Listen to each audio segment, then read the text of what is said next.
to you by Sensodent K. बस pack नहीं है। SLS पैराफिन और दूध का करंट भी कौन? तो लाइफ का करंट ऑन? कुछ भी। तो ट्राई करके देख ले। Sensodent K toothpaste for sensitive teeth. Delhi में स्वतंत्रता दिवस पर छत्रसाल स्टेडियम में हर साल झंडा फहराया जाता है। इस साल भी ऐसा होना है, लेकिन ये काम करते हैं दिल्ली के मुख्यमंत्री। पर इस साल मुख्यमंत्री अरविंद केजरीवाल जेल में है। ऐसे में छत्रसाल स्टेडियम में झंडा कौन फहराएगा, इसे लेकर 13 अगस्त को पूरे दिन संशय रहा। हुआ दरअसल ये कि कुछ दिन पहले केजरीवाल ने अपनी जगह आतिशी को झंडा फहराने के लिए एक तरह से नॉमिनेट किया। आतिशी केजरीवाल सरकार में मंत्री हैं। उनकी इच्छानुसार जनरल एडमिनिस्ट्रेशन डिपार्टमेंट यानी GAD के मंत्री गोपाल राय ने 12 अगस्त को यह आदेश आगे बढ़ा दिया। लेकिन जब मामला मंत्रालय में ऊपर पहुंचा तो GAD के अतिरिक्त मुख्य सचिव नवीन कुमार चौधरी ने इसे अमल में लाने में असमर्थता जताई। 13 अगस्त को GAD ने कहा, नियमानुसार केजरीवाल जब तक जेल में है तो वहां से बतौर मुख्यमंत्री कोई आदेश पारित नहीं कर सकते, इसलिए उनका यह आदेश निष्प्रभावी होगा, यानी आतिशी झंडारोहण नहीं कर सकती। इस पर आतिशी की प्रतिक्रिया आई, कहा LG खुद झंडा फहराना चाहते हैं और उन्हीं के इशारे पर यह सब हो रहा है।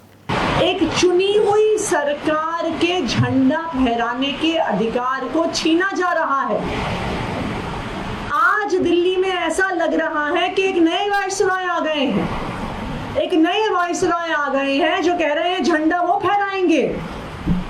मैं LG साहब से कहना चाहती हूँ कि 15 अगस्त को हमें यूनियन जैक नहीं फहराना है, और अगर चुनी हुई सरकार को झंडा नहीं फहराने दिए जाता तो इससे बड़ा तानाशाही का कोई प्रमाण नहीं हो सकता। फिर शाम तक खबर आई कि छत्रसाल स्टेडियम में दिल्ली के गृह मंत्री कैलाश गहलोत झंडारोहण करेंगे। उनके नाम की सिफारिश LG ने की और GAD से इसकी अनुमति मिल गई। दूसरी सुर्खी उत्तर प्रदेश के कन्नौज से जुड़ी है। पूर्व ब्लॉक प्रमुख और समाजवादी पार्टी से जुड़े रहे नवाब सिंह यादव पर एक नाबालिग से रेप की कोशिश का आरोप लगा है और नवाब पुलिस की गिरफ्त में है। बीजेपी का आरोप है कि गिरफ्तार नेता समाजवादी पार्टी से अभी भी जुड़ा है। सपा कह रही है उसे पहले ही पार्टी से निकाल चुके हैं। इन सब के बीच एक तस्वीर सोशल मीडिया पर वायरल हुई जिसमें कन्नौज के SP अमित कुमार आनंद नवाब सिंह को सम्मानित करते नजर आ रहे हैं। ये वही SP हैं जिन्होंने नवाब सिंह को अरेस्ट करने का आदेश दिया। एक तरफ सम्मान, दूसरी तरफ गिरफ्तारी करने का आदेश। चर्चा हुई तो SP अमित कुमार का जवाब आया। यहाँ जनपद कन्नौज में एक वरिष्ठ नागरिक समिति है, जो जनपद कन्नौज के जो वरिष्ठ नागरिक है उसमें दैनिक जागरण के जो पूर्व ब्यूरो चीफ थे उसको वो हेड करते हैं। इसमें जो यहाँ पे वरिष्ठ नागरिकों की समस्याएं होती है उनको कैसे सॉल्व किया जाए, उनको कैसे सपोर्ट किया जाए, उसके लिए वो समिति बनी हुई है। तो उसमें उनके द्वारा ये कार्यक्रम किया गया था जिसमें DM और SP को भी इन्वाइट किया गया था। तो उस कार्यक्रम का किसी प्रशासनिक या पुलिस कार्य से कोई संबंध नहीं है। उसमें उनके द्वारा इनवाइटेड जो लोग थे उनके द्वारा जो सम्मानित किया गया तो उनकी तरफ से था। उसमें हम लोग DM SP को इनवाइट किया गया था। वो एक सोशल मीडिया में एक फ़ोटो जो पुरानी दिखाई जा रही है वो कुछ लोगों द्वारा भ्रम की स्थिति भी उत्पन्न करने की कोशिश करें, बट लेकिन जो पुलिस की कार्रवाई होती है तथ्यों और साक्ष्यों के आधार पर होती है।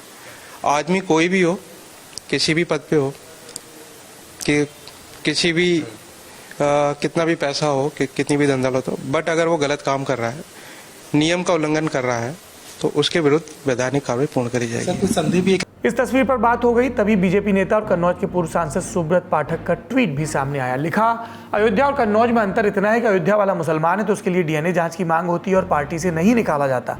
दूसरी ओर कन्नौज वालों को मुस्लिम जिला अध्यक्ष के द्वारा पार्टी में न होने की झूठी बात कही जाती है।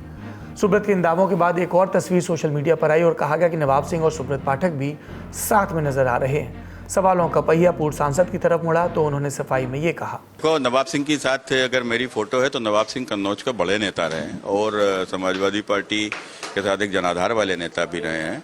और कहीं अगर मेरे साथ उनकी कोई फोटो आ गई होगी तो कोई बड़ी बात नहीं है। मैं भी कन्नौज के लोकल का हूं और कन्नौज के लोकल क्षेत्रों में जाता हूं, कहीं गमी में, कहीं कहीं हो सकता है कहीं मिले होंगे तो कोई फोटो आई होगी, तो इसमें कोई नई बात नहीं है। मुलाकात होती रहती है। मैं ये भी नहीं कहूँगा कि मेरी मुलाकात नहीं होती है। वो तो कहीं ना किसी कार्यक्रम में, शादी विवाह आदि में मुलाकात होती है, दुआ सलाम भी होती है, ये भी कोई कहने की बात नहीं। लेकिन क्या फोटो आने से कोई व्यक्ति मेरा हो गया तो फिर फोटो तो अखिलेश यादव जी की भी योगी जी के साथ में है, तो क्या अखिलेश यादव योगी जी के आदमी है? इस मामले को लेकर बयानबाजियां सपा के खेमे से भी हो रही हैं। सपा नेता उदयवीर सिंह ने इल्जाम लगाया कि नवाब सिंह की बीजेपी नेताओं से भी दोस्ती थी और सुब्रत पाठक उनमें से एक थे। प्रतिनिधि का कोई ऐसी बात नहीं है और 2017 से ही वो पार्टी से असंतुष्ट थे। पूरा कन्नौज जानता है, इधर उधर थे बहरहाल उनकी दोस्ती बहुत सारे लोगों से थी, भारतीय जनता पार्टी के बहुत नेताओं से थी, और किसी से दोस्ती हो, किसी से व्यवहार हो, जिसकी जितनी गलती है उतना काम कानून को करना चाहिए। यूपी में इस मामले में राजनीति लगातार गर्म है। अब अगली सुर्खी, यौन उत्पीड़न के मामले में आजीवन कारावास की सजा काट रहे आसाराम को राजस्थान हाईकोर्ट से राहत मिली है। अदालत ने इलाज के लिए आसाराम की 7 दिन की पैरोल मंजूर की है। वो पुलिस कस्टडी में इलाज के लिए महाराष्ट्र जाएगा। राजस्थान हाईकोर्ट के न्यायाधीश जस्टिस पुष्पेंद्र सिंह भाटी की खंडपीठ ने उसकी अंतरिम पैरोल को मंजूरी दी है। बलात्कार और यौन उत्पीड़न के तमाम मामलों में आसाराम सितंबर 2013 से जेल में है। आज का ललन टॉप शो यही समाप्त होता है। अपना और अपनों का ख्याल रखिए। शुभ रात्रि।